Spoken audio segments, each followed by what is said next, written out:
Adventures of Sherlock Holmes, Adventure 6, The Man with the Twisted Lip. Isa Whitney, brother of the late Elias Whitney, Doctor of Divinity, principal of the Theological College of St. George's, was most unfortunately addicted to opium.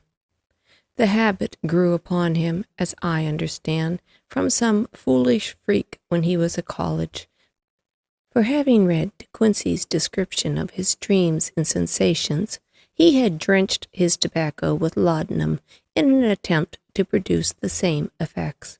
He found, as so many more unfortunate have, that the practice is easier to attain than to get rid of, and for many years he continued to be a pitiful slave to the drug, an object of mingled horror and pity to his friends and relatives. I can see him now, with yellow, pasty face, drooping lids, pinpoint pupils, all huddled in a chair, the wreck and ruin of a once noble man. One night, it was in June of '89, there came a ring to my bell, about the hour when a man gives his first yawn and glances at the clock. I sat up in my chair, and my wife laid her needlework down in her lap and made a little face of disappointment. "A patient," she said. "You'll have to go out." I groaned, for I was newly come in from a weary day. We heard the door open, a few hurried words, and then quick steps upon the linoleum. Our own door flew open, and a lady, clad in some dark-colored stuff, with a black veil, entered the room. "You will excuse my calling so late," she began, and then, suddenly losing her self-control, she ran forward, threw her arms about my wife's neck, and sobbed upon her shoulder. "Oh, I'm in such trouble," she cried. "I do want a little help." "Why," said my wife, pulling up her veil, "it is Kate Whitney.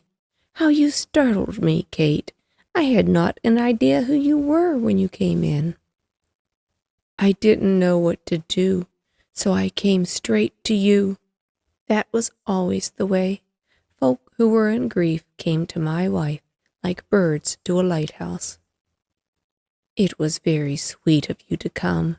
Now you must have some wine and water, and sit here comfortably and tell us all about it.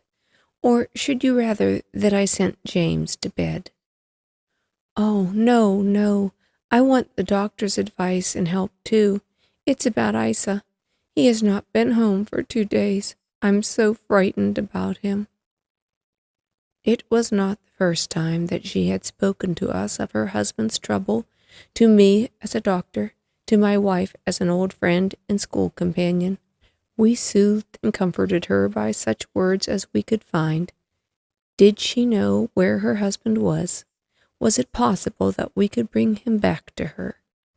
It seemed that it was.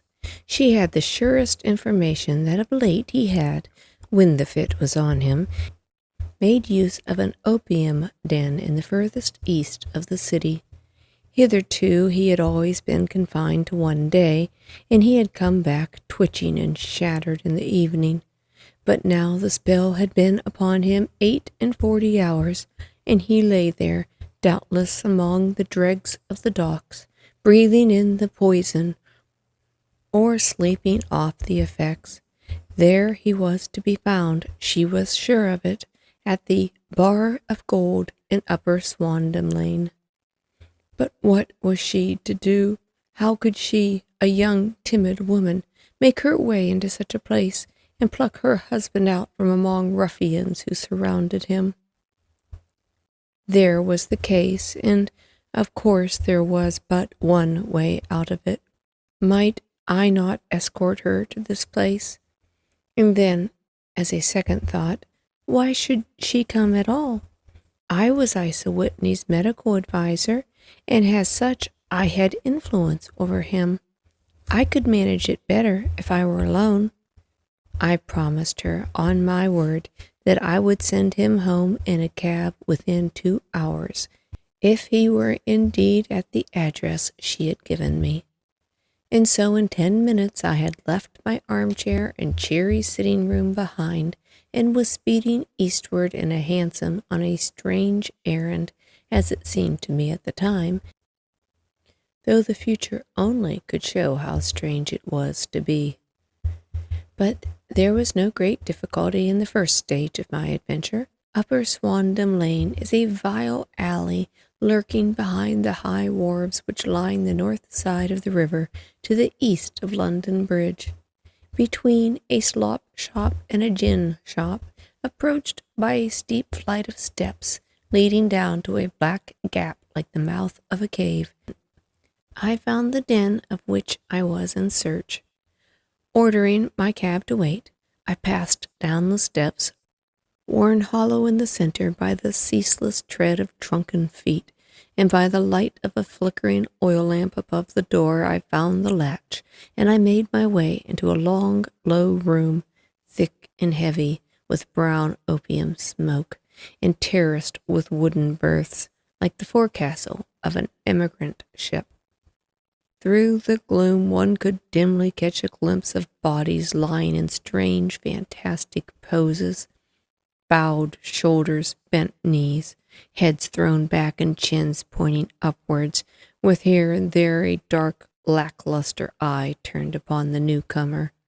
Out of the black shadows there glimmered little red circles of light, now bright, now faint, as the burning points waxed or waned in the bowls of the metal pipes.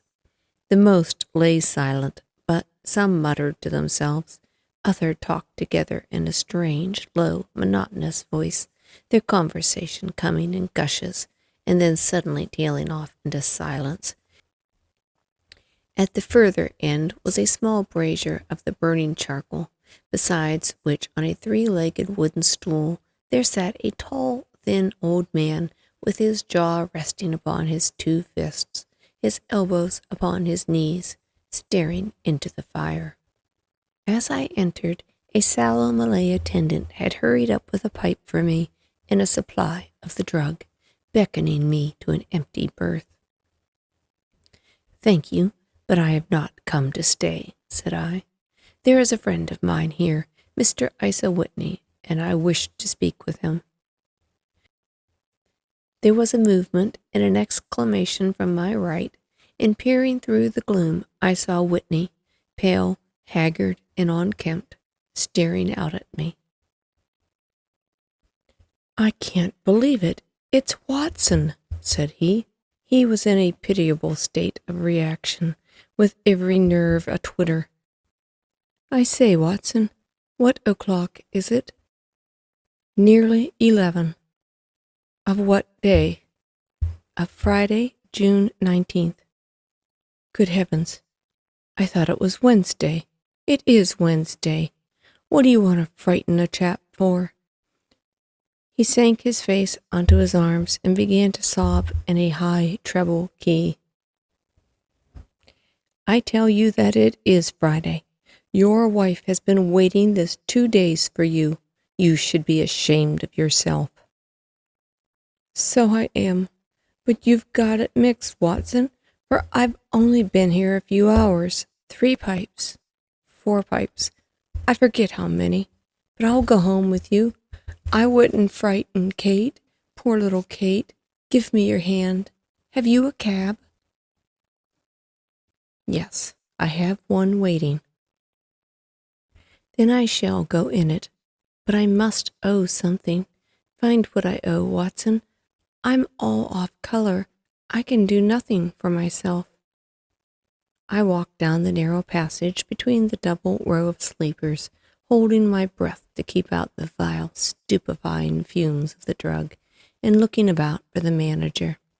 As I passed the tall man who sat by the brazier, I felt a sudden pluck at my skirt, and a low voice whispered, "Walk past me, and then look back at me." The words fell quite distinctly upon my ear, and I glanced down. They could only have come from the old man at my side, and yet he sat now as absorbed as ever, very thin, very wrinkled, bent with age, an opium pipe dangling from between his knees, as if he had dropped it in sheer lassitude from his fingers. I took 2 steps forward and looked back. It took all my self-control to prevent me from breaking out into a cry of astonishment. He had turned his back so none could see him. His form had filled out, his wrinkles were gone, the dull eyes had regained their fire, and there, sitting by the fire, grinning at my surprise, was none other than Sherlock Holmes. He made a slight motion to me to approach him, and instantly as he turned his face half round to the company once more, he subsided into a doddering, loose-lipped senility. "Holmes," I whispered, "what on earth are you doing in this den?" "As low as you can," he answered. "I have excellent ears. If you would have the great kindness to get rid of that sottish friend of yours, I should be exceedingly glad to have a little talk with you." "I have a cab outside." "Then pray send him home in it. You may safely trust him, for he appears to be too limp to get into any mischief. I should recommend you also to send a note by the cabman to your wife to say that you have thrown in your lot with me. If you will wait outside, I shall be with you in 5 minutes." It was difficult to refuse any of Sherlock Holmes' requests, for they were always so exceedingly definite and put forward with such a quiet air of mastery. I felt, however, that when Whitney was once confined in the cab, my mission was practically accomplished, and for the rest I could not wish anything better than to be associated with my friend in one of those singular adventures which were the normal condition of his existence. In a few minutes I had written my note, paid Whitney's bill, led him out to the cab, and seen him driven through the darkness. In a very short time a decrepit figure had emerged from the opium den, and I was walking down the street with Sherlock Holmes. For 2 streets he shuffled along with a bent back and an uncertain foot. Then, glancing quickly round, he straightened himself out and burst into a hearty fit of laughter. "I suppose, Watson," said he, "that you imagine that I have added opium smoking to all the other little weaknesses on which you have favored me with your medical views." "I was certainly surprised to find you there." "But not more so than I to find you." "I came to find a friend." "And I came to find an enemy." "An enemy?" "Yes, one of my natural enemies, or shall I say, my natural prey. Briefly, Watson, I am in the midst of a very remarkable inquiry. I have hoped to find a clue in the incoherent ramblings of these sots, as I have done before now. Had I been recognized in that den, my life would not have been worth an hour's purchase, for I have used it before now for my own purposes, and the rascally lascar who runs it has sworn to have vengeance upon me. There is a trap-door at the back of that building, near the corner of Paul's Wharf, which could tell some strange tales of what has passed through it upon moonless nights." "What? You do not mean bodies?" "Aye, bodies, Watson. We should be rich men if we had £1,000 for every poor devil who has been done to death in that den. It is the vilest murder trap on the whole riverside, and I fear that Neville St. Clair has entered it never to leave it more. But our trap should be here." He put his 2 forefingers between his teeth and whistled shrilly, a signal which was answered by a similar whistle from the distance, followed shortly by the rattle of wheels and the clink of horses' hoofs. "Now, Watson," said Holmes, as a tall dog-cart dashed up through the gloom, throwing out 2 golden tunnels of yellow light from its side lanterns, "you'll come with me, won't you?" "If I can be of use." "Oh, a trusty comrade is always of use, and a chronicler still more so. My room at the Cedars is a double-bedded one." "The Cedars?" "Yes, That is Mr. St. Clair's house. I am staying there while I conduct the inquiry." "Where is it, then?" "Near Lee, in Kent. We have a 7-mile drive before us." "But I am all in the dark." "Of course you are. You'll know all about it presently. Jump up here. All right, John, we shall not need you. Here's half-a-crown. Look out for me tomorrow about 11. Give her her head. So long, then." He flicked the horse with his whip, and we dashed away through the endless succession of somber, deserted streets, which widened gradually until we were flying across a broad balustrade bridge, with the murky river flowing sluggishly beneath us. Beyond lay another dull wilderness of bricks and mortar, its silence broken only by the heavy, regular footfall of the policeman, or the song and shouts of some belated party of revelers. A dull wrack was drifting slowly across the sky, and a star or two twinkled dimly here and there through the rifts of the clouds. Holmes drove in silence, with his head sunk upon his breast, and the air of a man who is lost in thought, whilst I sat beside him, curious to learn what this new quest might be which seemed to tax his powers so sorely, and yet afraid to break in upon the current of his thoughts. We had driven several miles, and were beginning to get on the fringe of the belt of suburban villas, when he shook himself, shrugged his shoulders, and lit up a pipe with the air of a man who has satisfied himself that he is acting for the best. "You have a grand gift of silence, Watson," said he. "It makes you quite invaluable as a companion. Upon my word, it is a great thing for me to have someone to talk to, for my own thoughts are not over-pleasant. I was wondering what I should say to this dear little woman tonight when she meets me at the door." "You forget that I know nothing about it." "I shall just have time to tell you the facts of the case before we get to Lee. It seems absurdly simple, and yet somehow I can get nothing to go upon. There's plenty of thread, no doubt, but I can't get the end of it into my hand. Now, I'll state the case clearly and concisely to you, Watson, and maybe you'll see a spark where it is dark to me." "Proceed, then." Some years ago, to be definite in May of 1884, there came to Lee a gentleman, Neville St. Clair by name, who appeared to have plenty of money. He took a large villa, laid out the grounds very nicely, and lived generally in good style. By degrees he made friends in the neighborhood, and in 1887 he married the daughter of a local brewer, by whom he has now had 2 children. He had no occupation, but was interested in several companies, and went into town as a rule in the morning, returning by the 5:14 from Cannon Street every night.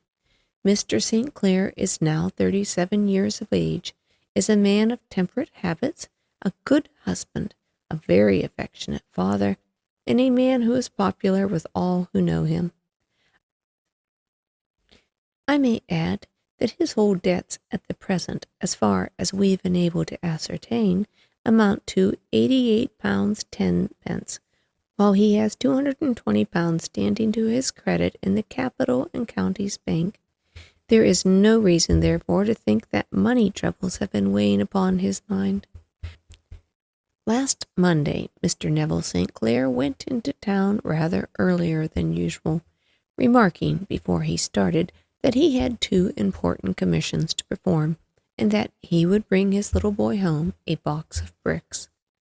Now, by the merest chance, his wife received a telegram upon this same Monday, very shortly after his departure, to the effect that a small parcel of considerable value, which she had been expecting, was waiting for her at the offices of the Aberdeen Shipping Company. Now, if you are well up in your London, you will know that the office of the company is in Fresno Street, which branches out of Upper Swandam Lane, where you found me tonight. Mrs. St. Clair had her lunch, started for the city, did some shopping, proceeded to the company's office, got her packet, and found herself exactly at 4:35 walking through Swandam Lane on her way back to the station. Have you followed me so far? Yes, it is very clear. If you remember, Monday was an exceedingly hot day, and Mrs. St. Clair walked slowly, glancing about in the hope of seeing a cab, as she did not like the neighborhood in which she found herself. While she walked in this way down Swandam Lane, she suddenly heard an ejaculation or cry, and was struck cold to see her husband looking down at her, and, as it seemed to her, beckoning to her from a second-floor window. The window was open, and she distinctly saw his face, which she described as being terribly agitated. He waved his hands frantically to her, and then vanished from the window so suddenly that it seemed to her that he had been plucked back by some irresistible force from behind. One singular point which struck her quick feminine eye was that, although he wore the same dark coat which he had started to town in, he had on neither collar nor necktie. Convinced that something was amiss with him, she rushed down the steps, for the house was none other than the opium den in which you found me tonight, and running through the front room, she attempted to ascend the stairs which led to the first floor. At the foot of the stairs, however, she met this Lascar scoundrel of whom I have spoken, who thrust her back, and, aided by a Dane who acts as assistant there, pushed her out into the street. Filled with the most maddening doubts and fears, she rushed down the lane, and by rare good fortune met in Fresno Street a number of constables with an inspector, all on their way to their beat. The inspector and 2 men accompanied her back, and in spite of the continued resistance of the proprietor, they made their way to the room in which Mr. St. Clair had been seen. There was no sign of him there. In fact, in the whole of that floor, there was no one to be found, save a crippled wretch of hideous aspect, who, it seems, made his home there. Both he and the Lascar stoutly swore that no one else had been in the front room during the afternoon. So determined was their denial that the inspector was staggered, and had almost come to believe that Mrs. St. Clair had been deluded, when, with a cry, she sprang at a small deal box which lay upon the table, and tore the lid from it. Out there fell a cascade of children's bricks. It was the toy which he had promised to bring home. This discovery, and the evident confusion which the cripple showed, made the inspector realize that the matter was serious. The rooms were carefully examined, and the results all pointed to an abominable crime. The front room was plainly furnished as a sitting room, and led into a small bedroom, which looked out upon the back of one of the wharves. Between the wharf and the bedroom window is a narrow strip, which is dry at low tide, but is covered at high tide with at least 4.5 feet of water. The bedroom window was a broad one, and opened from below. On examination, traces of blood were to be seen upon the window-sill, and several scattered drops were visible upon the wooden floor of the bedroom. Thrust away behind a curtain in the front room were all the clothes of Mr. Neville St. Clair, with the exception of his coat. His boots, his socks, his hat, his watch, all were there. There was no sign of violence upon any of these garments, and there were no other traces of Mr. Neville St. Clair. Out of the window he must apparently have gone, for no other exit could be discovered, and the ominous bloodstains upon the sill gave little promise that he could save himself by swimming, for the tide was at its very highest at the moment of the tragedy. And now, as to the villains which seemed to be immediately implicated in the matter. The Lascar was known to be a man of the vilest antecedents. But as by Mrs. St. Clair's story, he was known to have been at the foot of the stair within a very few seconds of her husband's appearance at the window, he could hardly have been more than an accessory to the crime. His defense was one of absolute ignorance, and he protested that he had no knowledge as to the doings of Hugh Boone, his lodger, and that he could not account in any way for the presence of the missing gentleman's clothes. So much for the Lascar manager. Now for the sinister cripple who lives upon the second floor of the opium den, and who was certainly the last human being whose eyes rested upon Neville St. Clair. His name is Hugh Boone, and his hideous face is one which is familiar to every man who goes much to the city.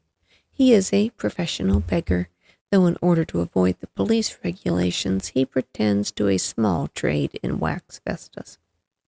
Some little distance down Threadneedle Street upon the left-hand side there is, as you may have remarked, a small angle in the wall.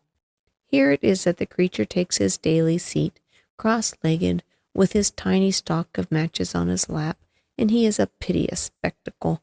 A small rain of charity descends upon his greasy leather cap which lies upon the pavement beside him. I have watched the fellow more than once before ever I thought of making his professional acquaintance, and I have been surprised at the harvest which he has reaped in a short time. His appearance, you see, is so remarkable that no one can pass him without observing him. A shock of orange hair, a pale face disfigured by a horrible scar, which by its contraction has turned up the outer edge of his upper lip, a bulldog chin, a pair of very penetrating dark eyes, which presents a singular contrast to the color of his hair, all mark him out from amid the common crowd of mendicants, and so, too, does his wit, for he is ever ready with a reply to any piece of chaff which may be thrown at him by the passers-by. This is the man whom we now learn to have been the lodger at the opium den, and to have been the last man to see the gentleman of whom we are in quest. But a cripple, said I. What could he have done single-handed against a man in the prime of his life? He is a cripple in the sense that he walks with a limp, but in other respects he appears to be a powerful and well-nurtured man. Surely your medical experience will tell you, Watson, that weakness in one limb is often compensated for by exceptional strength in the others. Pray continue your narrative. Mrs. St. Clair had fainted at the sight of blood upon the window, and she was escorted home in a cab by the police, as her presence could be of no further help to them in their investigations. Inspector Barton, who had charge of the case, made a very careful examination of the premises, but without finding anything which threw any light upon the matter. One mistake had been made in not arresting Boone instantly, as he was allowed some few minutes during which he might have communicated with his friend the Lascar. But this fault was soon remedied, and he was seized and searched without anything being found which could incriminate him. There were, it is true, some bloodstains upon his right shirt sleeve, but he pointed to his ring finger, which had been cut near the nail, and explained that the bleeding came from there, adding that he had been at the window not long before, and that the stains which had been observed there no doubt came from the same source. He denied strenuously having ever seen Mr. Neville St. Clair, and swore that the presence of the clothes in his room was as much a mystery to him as to the police. As to Mrs. St. Clair's assertion that she had actually seen her husband at the window, he declared that she must have been either mad or dreaming. He was removed, loudly protesting, to the police station, while the inspector remained upon the premises in the hope that the ebbing tide might afford some fresh clue. And it did, though they hardly found upon the mud bank what they had feared to find. It was Neville St. Clair's coat, not Neville St. Clair, which lay uncovered as the tide receded. And what do you think they found in his pockets? I cannot imagine. No, I don't think you would guess. Every pocket stuffed with pennies and halfpennies, 421 pennies, and 270 halfpennies. It is no wonder it had not been swept away by the tide. But a human body is a different matter. There is a fierce eddy between the wharf and the house. It seemed likely enough that the weighted coat had remained when the stripped body had been sucked away into the river. But I understand that all the other clothes were found in the room. Would the body be dressed in a coat alone? No, sir, but the facts might be specious enough. Suppose that this Boone had thrust Neville St. Clair through the window. There is no human eye which could have seen the deed. What could he do then? It would, of course, instantly strike him that he must get rid of the telltale garments. He would seize the coat then, and be in the act of throwing it out, when it would occur to him that it would swim and not sink. He has little time, for he has heard the scuffle downstairs when the wife tried to force her way up. Perhaps he has already heard from his last confederate that the police are hurrying up the street. There is not an instant to be lost. He rushes to some secret hoard where he has accumulated the fruits of his beggary, and stuffs all the coins upon which he can lay his hands into the pockets to make sure of the coat's sinking. He throws it out, and would have done the same with the other garments had he not heard the rush of steps below, and only just had time to close the window when the police appeared. It certainly sounds feasible. Well, we will take it as a working hypothesis for want of a better. Boone, as I have told you, was arrested and taken to the station, but it could not be shown that there had ever before been anything against him. He had for years been known as a professional beggar, but his life appeared to have been a very quiet and innocent one. There the matter stands at present, and the questions which have to be solved. What Neville St. Clair was doing in the opium den. What happened to him there? Where is he now? And what Hugh Boone has to do with his disappearance are all as far from a solution as ever. I confess that I cannot recall any case within my experience which looked at the first glance so simple, and yet which presents such difficulties. Whilst Sherlock Holmes had been detailing this singular series of events, we had been whirling through the outskirts of the great town until the last straggling houses had been left behind, and we rattled along with the country hedge upon either side of us. Just as we finished, however, we drove through two scattered villages where a few lights still glimmered in the windows. "We are on the outskirts of Lee," said my companion. "We have touched on 3 English counties in our short drive, starting in Middleton, passing over an angle of Surrey, and ending in Kent. See that light among the trees? That is the Cedars, and beside that lamp sits a woman whose anxious ears have already, I have little doubt, caught the clink of our horses' feet." "But why are you not conducting this case from Baker Street?" I asked. "Because there are many inquiries which must be made out here. Mrs. St. Clair has most kindly put 2 rooms at my disposal, and you may rest assured that she will have nothing but a welcome from my friend and colleague. I hate to meet her, Watson, when I have no news of her husband. Here we are. Whoa, whoa there." We pulled up in front of a large villa which stood within its own grounds. A stable boy had run out to the horse's head, and springing down, I followed Holmes up the small winding gravel drive which led to the house.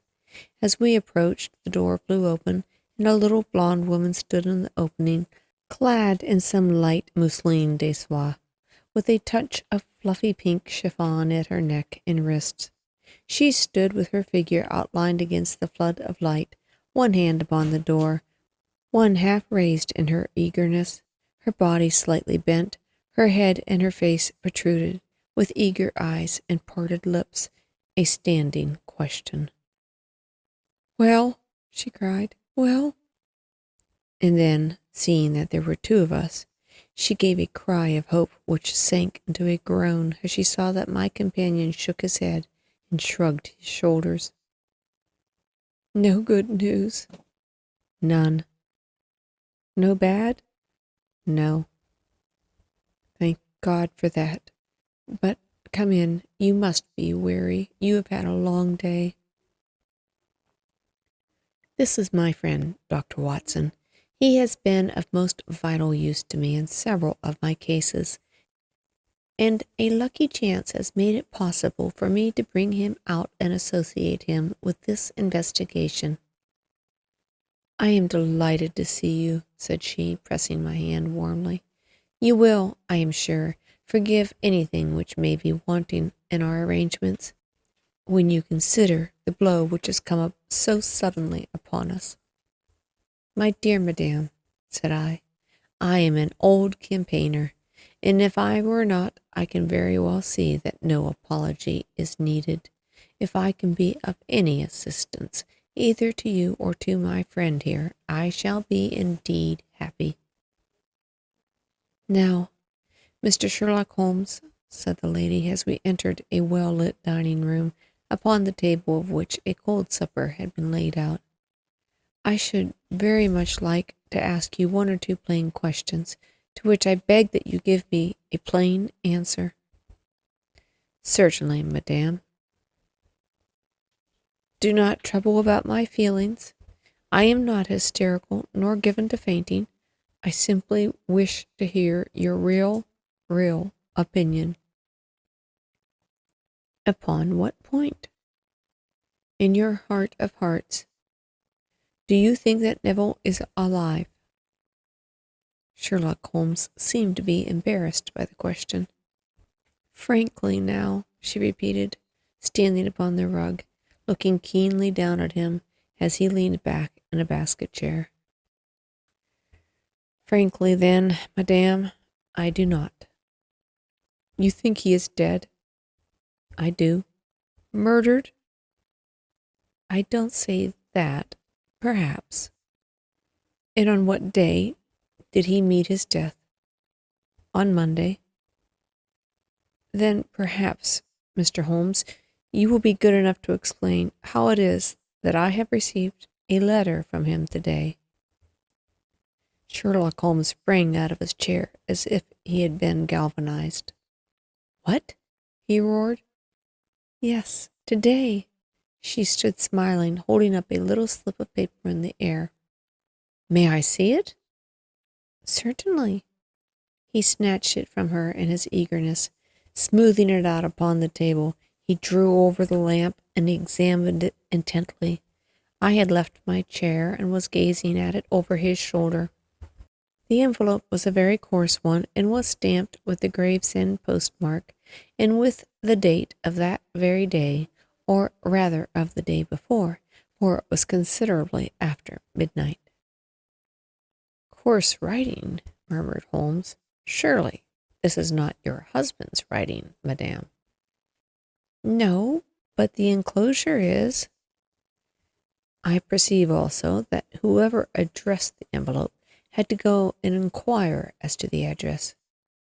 "How can you tell that?" "The name, you see. It is in perfectly black ink which has dried itself. The rest is of the grayish color, which shows that blotting paper has been used. If it had been written straight off and then blotted, none would be of a deep black shade. This man has written the name, and there has then been a pause before he wrote the address, which can only mean that he was not familiar with it. It is, of course, a trifle, but there is nothing so important as trifles. Let us now see the letter. Ah, there has been an enclosure here. Yes, there was a ring, his signet ring. And you are sure that this is your husband's hand? One of his hands? One? His hand when he wrote hurriedly. It is very unlike his usual writing, and yet I know it well.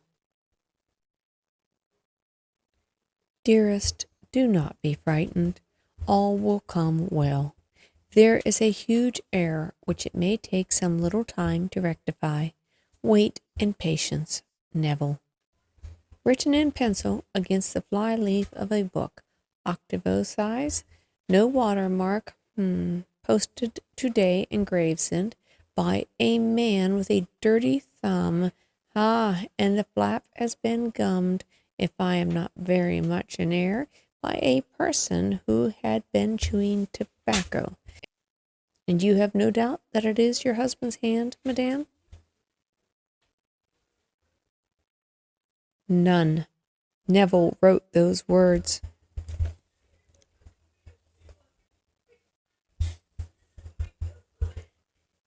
And they were posted today at Gravesend. Well, Mrs. St. Clair, the clouds lighten, though I should not venture to say that the danger is over. But he must be alive, Mr. Holmes. Unless there is a clever forgery to put us on the wrong lead. The ring, after all, proves nothing. It may have been taken from him. No, it is his very own writing. Very well. It may, however, have been written on Monday and only posted today. That is possible. If so, much may have happened between. Oh, you must not discourage me, Mr. Holmes. I know that all is well with him. There is so keen a sympathy between us that I should know if evil came upon him. On the very day that I saw him last, he cut himself in the bedroom, and yet I in the dining room rushed upstairs instantly with the utmost certainty that something had happened. Do you think that I would respond to such a trifle and yet be ignorant of his death? I have seen too much not to know that the impression of a woman may be more valuable than the conclusion of analytical reasoners. And in this letter you certainly have a very strong piece of evidence to corroborate your view. But if your husband is alive and able to write letters, why should he remain away from you? I cannot imagine. It is unthinkable. And on Monday he made no remarks before leaving you? No. And you were very surprised to see him in Swandam Lane? Very much so. Was the window open? Yes. Then he might have called to you? He might. He only, as I understand, gave an inarticulate cry? Yes. A call for help, you thought? Yes. He waved his hands. But it might have been a cry of surprise. Astonishment at the unexpected sight of you might cause him to throw up his hands. It is possible. And you thought he was pulled back? He disappeared so suddenly. He might have leaped back. You did not see anyone else in the room? No, but this horrible man confessed to having been there, and the Lascar was at the foot of the stairs. Quite so. Your husband, as far as you could see, had his ordinary clothes on. But without his collar or tie, I distinctly saw his bare throat. Has he ever spoken of Swandam Lane? Never. Has he ever shown any signs of having taken opium? Never. Thank you, Mrs. St. Clair. Those are the principal points about which I wish to be absolutely clear. We shall now have a little supper and then retire, for we have a very busy day tomorrow. A large and comfortable double-bedded room had been placed at our disposal, and I was quickly between the sheets, for I was weary after my night of adventure. Sherlock Holmes was a man, however, who, when he had an unsolved problem, upon his mind would go for days, and even for a week, without rest, turning it over, rearranging the facts, looking at it from every point of view, until he had either fathomed it or convinced himself that his data were insufficient. In the dim light of the lamp, I saw him sitting there, an old briar pipe between his lips, his eyes fixed vacantly upon the corner of the ceiling, silent, motionless, with the light shining upon his strong, set, aquiline features. So he sat as I dropped off to sleep, and so he sat when a sudden ejaculation caused me to wake up, and I found the summer sun shining into the apartment. The pipe was still between his lips, the smoke still curled upwards, and the room was full of a dense tobacco haze. But nothing remained of the heap of shag tobacco which I had seen upon the previous night. "Awake, Watson?" he asked. "Yes." "Game for a morning drive?" "Certainly." "Then dress. No one is stirring yet, but I know where the stable boy sleeps, and we shall soon have the trap out." He chuckled to himself as he spoke. His eyes twinkled, and he seemed a different man to the somber thinker of the previous night. As I dressed, I glanced at my watch. It was no wonder that no one was stirring. It was 25 minutes past 4. I had hardly finished when Holmes returned with the news that the boy was putting in the horse. "I want to test a little theory of mine," said he, pulling on his boots. "I think, Watson, that you are now standing in the presence of one of the most absolute fools in Europe. I deserve to be kicked from here to Charing Cross. But I think I have the key to the affair now." "And where is it?" I asked, smiling. "In the bathroom," he answered. "Oh, yes, I am not joking," he continued, seeing my look of incredulity.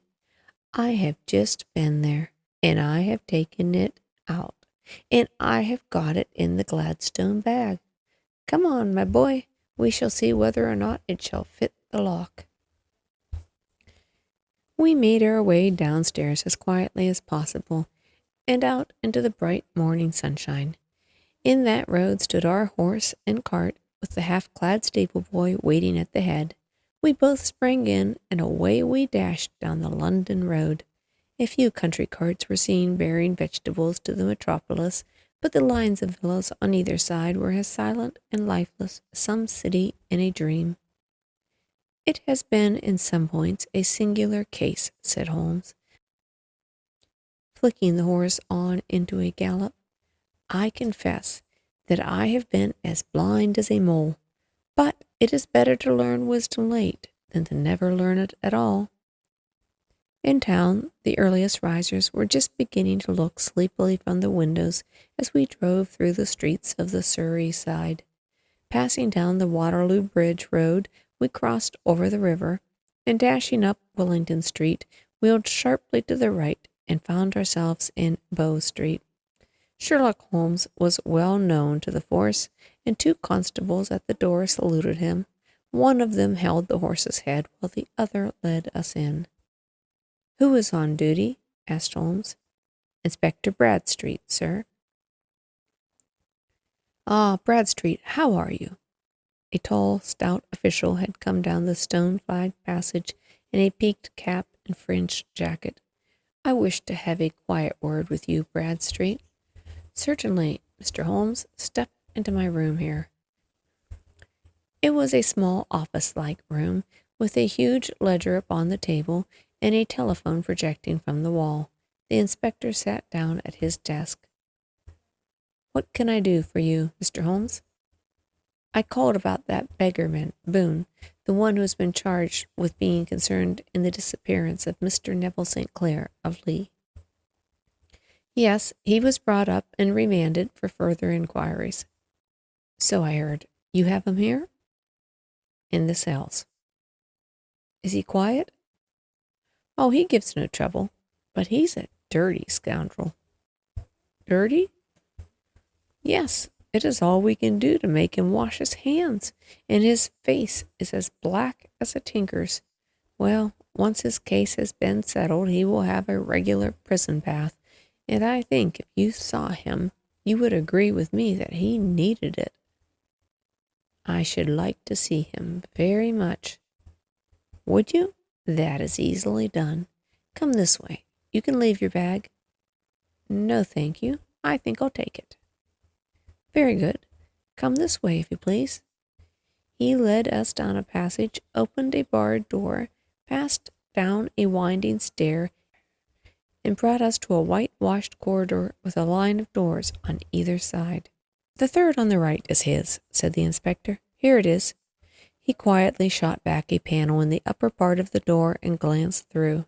He is asleep, said he. You can see him very well. We both put our eyes to the grating. The prisoner lay with his face towards us in a very deep sleep, breathing slowly and heavily. He was a middle-sized man, coarsely clad as became his calling, with a colored shirt protruding through the rents in his tattered coat. He was, as the inspector had said, extremely dirty, but the grime which concealed his face could not conceal its repulsive ugliness. A broad wale from an old scar ran right across it from eye to chin, and by its contraction had turned up one side of the upper lip, so that 3 teeth were exposed in a perpetual snarl. A shock of very bright red hair grew low over his eyes and forehead. He's a beauty, isn't he? Said the inspector. He certainly needs a wash, remarked Holmes. I had an idea that he might, and I took the liberty of bringing the tools with me. He opened his Gladstone bag as he spoke, and took out, to my astonishment, a very large bath sponge. Ha ha, you're a funny one, chuckled the inspector. Now, if you will have the great goodness to open that door very quietly, we shall soon make him cut a much more respectable figure. Well, I don't know why not, said the inspector. He doesn't look a credit to the Bow Street cells, does he? He slipped his key into the lock, and we all very quietly entered the cell. The sleeper half turned and then settled down once more into a deep slumber. Holmes stooped to the water jug, moistened his sponge, and then rubbed it twice vigorously across and down the prisoner's face. Let me introduce you, he shouted, to Mr. Neville St. Clair of Lee in the county of Kent. Never in my life have I seen such a sight. The man's face peeled off under the sponge like bark from a tree. Gone was the coarse brown tint. Gone, too, the horrid scar which had seamed it across, and the twisted lip which had given the repulsive sneer to the face.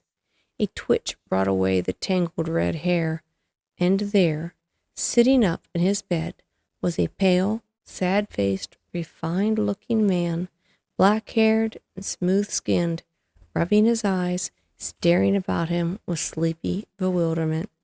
Then suddenly, realizing his exposure, he broke into a scream and threw himself down with his face to the pillow.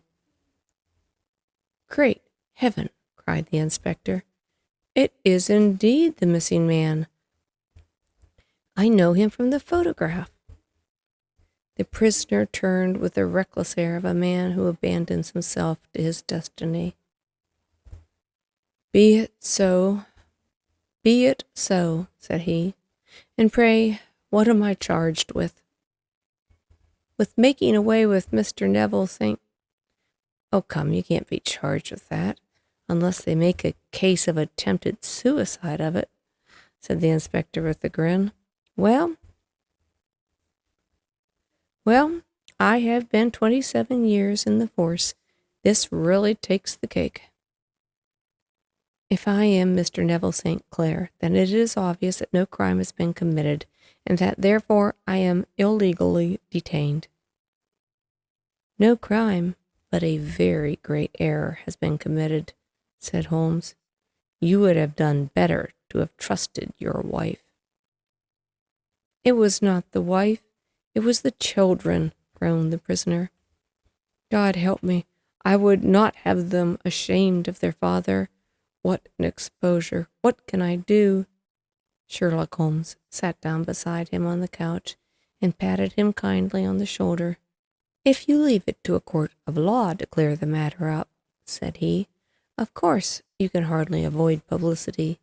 On the other hand, if you can convince the police authorities that there is no possible case against you, I do not know that there is any reason that the details should find their way into the papers.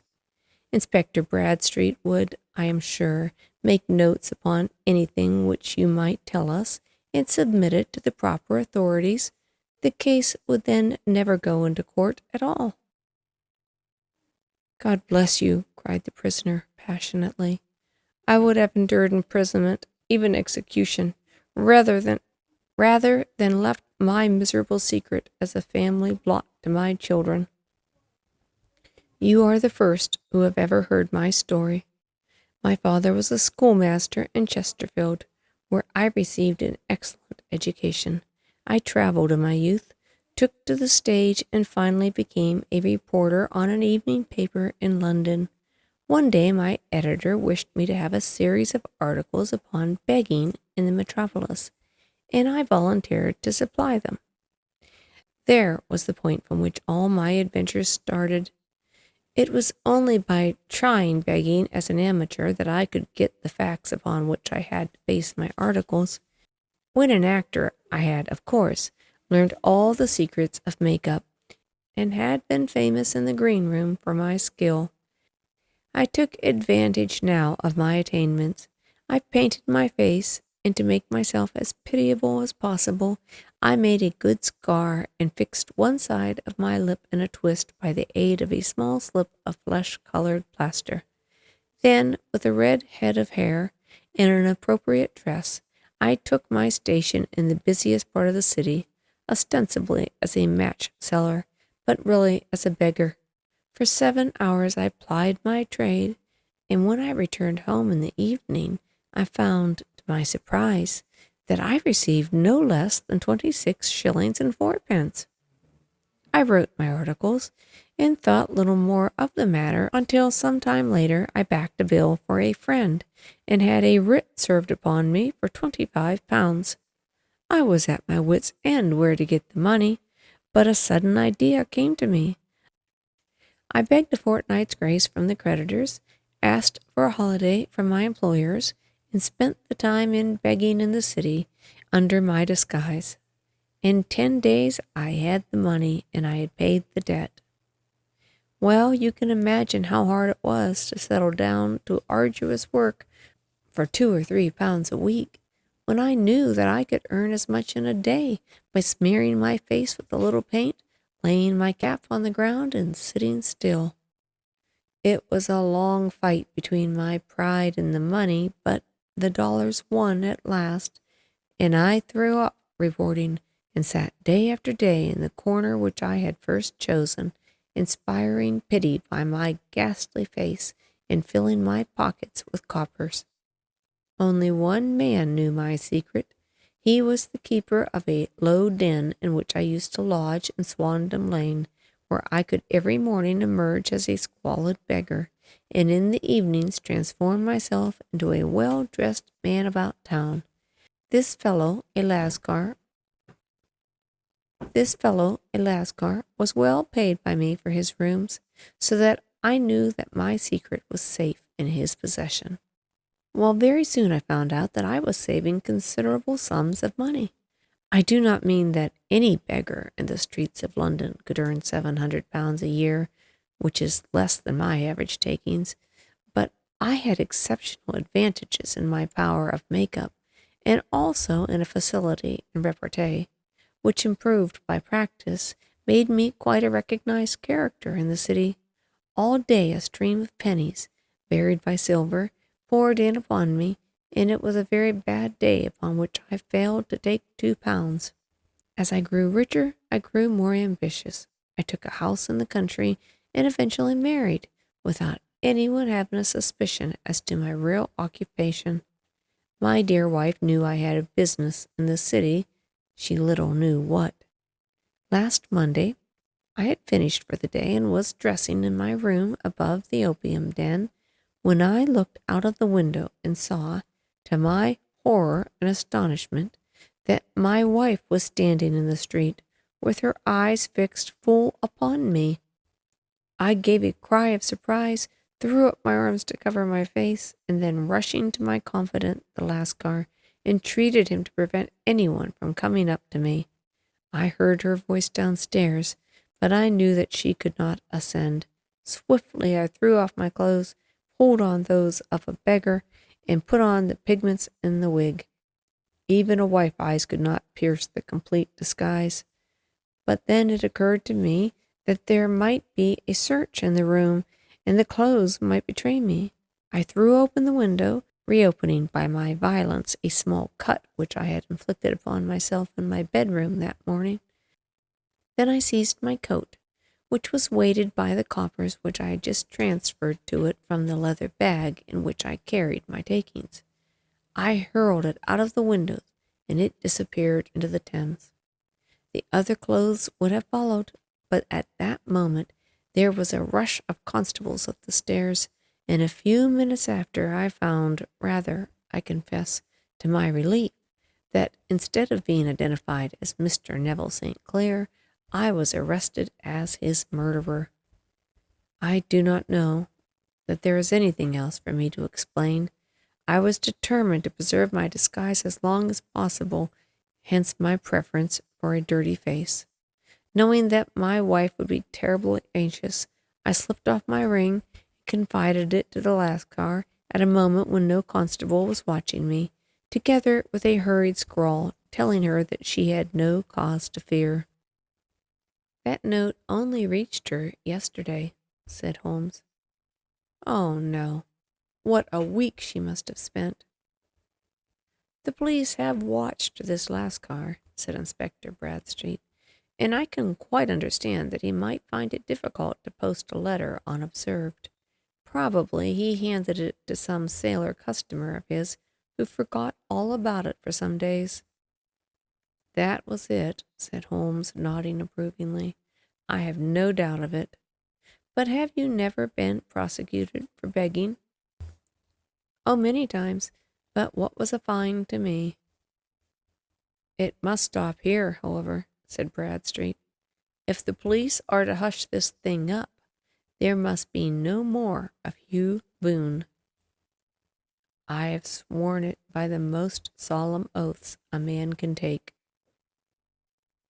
"In that case, I think it is probable that no further steps may be taken. But if you are found again, then all must come out. I am sure, Mr. Holmes, that we are very much indebted to you for having cleared this matter up. I wish I knew how you reached your results." "I reached this one," said my friend, "by sitting upon 5 pillows and consuming an ounce of shag tobacco. I think, Watson, if we drive to Baker Street, we shall be just in time for breakfast."